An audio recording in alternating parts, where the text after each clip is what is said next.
ঘামে ভেজা মুখ, চেষ্টায় আছে গোলের, তাই দ্রুত পাছের খেলা। কোর্ট জুড়েই কেবলই খেলোয়াড়দের চিৎকার। এমন দৃশ্য রাজধানীর পল্টনে জাতীয় হ্যান্ডবল স্টেডিয়ামের।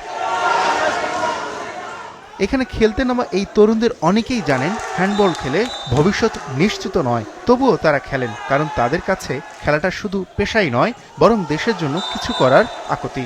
এই বিশ্বাস নিয়েই ঢাকায় শেষ হয়েছে যুব হ্যান্ডবল চ্যাম্পিয়নশিপ। আসরে অংশ নেওয়া প্রতিটি তরুণ নিজেদের স্বপ্ন নিয়ে ছুটেছেন, কিন্তু সেই স্বপ্নে পৌঁছানো কঠিন, সেটাও মানছেন তারা।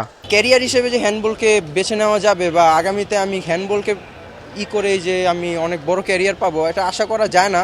তবে আশা করছি যে ভবিষ্যতে অনেক উন্নতি হবে। বাস্তবতা এখন যদি ক্যারিয়ারে না হয় তাহলে তো আমাকে অন্য পথ দেখার লাগবে। আর যতদূর আমি চেষ্টা করবো আমার নিজের জীবন গড়ার জন্য হ্যান্ডবলের উপর থেকে। এবারে যুব হ্যান্ডবল চ্যাম্পিয়নশিপ থেকেই অনূর্ধ্ব 18 ও অনূর্ধ্ব 20 দলের জন্য সেরা 50 জন খেলোয়াড় বাছাই করবে হ্যান্ডবল ফেডারেশন, যেখান থেকে 2 দলের জন্য সেরা 24 জন চলতি বছরের জুনে ঘরের মাঠে আইএসএফ কাপ খেলবে বাংলাদেশের জার্সি গায়ে। অবশ্যই আছে, সেখানে খেলার ইচ্ছা থাকবে না কোনো। সেই ইচ্ছার কারণে তো আজ এখানে এসেছি, যে আমি আমার সর্বোচ্চ দেখাইতে পারি, যেন আমি আমার প্রতিভাটা সবাইকে দেখাইতে পারি, যার কারণে এত কষ্ট করে এই বাছাই পর্বে আমি নাম দিয়েছি। আমার ছেলেটাতে ওখানে ক্যাম্প থেকে বেস্ট যেই 14 জন খেলবে ওখানে যাওয়ার, এবং এবার যেহেতু আমরা হোস্ট হচ্ছি সেহেতু আমাদের টিমটা আরও শক্তিশালী হবে। যদিও বাংলাদেশের চ্যালেঞ্জটাও অনেক বড়।